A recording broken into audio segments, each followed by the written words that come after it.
নামাজিকে সরল হতে আনতে পারি নামাজে প্রাণ দয়াল রে আর পরীক্ষার সময় নাই করো জোরে ক্ষমা চাই শেষের খেয়া না দিলাই আমারে আমার দিন কি এমনি যাবে লোকে তোমায় কি বলিবে এই দুঃখ রইল তাহিরির অন্তরে প্রাণ দয়াল রে সন্ধ্যা হইল ডাকি দিলে না মোরে ঠিক না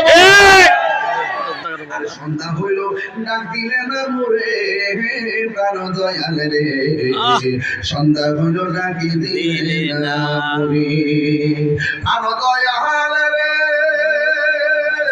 গৃহস্থরা দলে দলে হাঁস মুরগি কতই পালে সন্ধ্যা হলে ডাকি দিয়া লই ঘরে যার যত পালিত ছিল সকলরা তো ঘরে নিল আমি একা রইলাম অন্ধকারে প্রাণ দয়াল রে সন্ধ্যা হইল ডাকি দিলে না মোরে সন্ধ্যা হইল ডাক দিলে না মোরে প্রাণ দয়াল রে সন্ধ্যা হইল ডাকি দিলে না মোরে একটা জবান বন্ধ রাখিবেন না মোহাম্মদে ভাইয়ার শরীফ বলুন সুবহানাল্লাহ।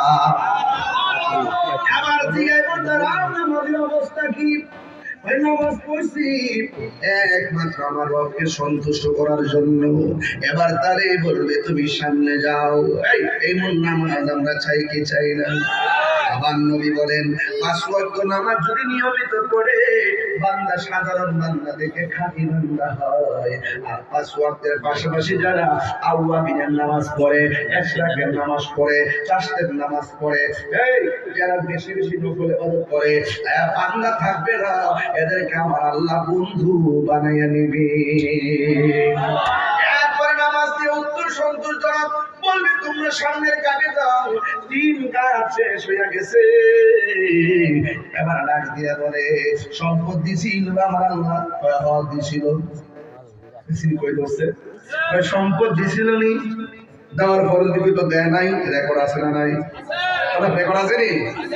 সময় গেলে সাধন হবে না জাননি মন খালে বিলে থাকে না মিন জল শুকালে খালতে পানি না থাকে মাছ থাকবো মিন মানে মাছ জাননি মন খালে বিলে থাকে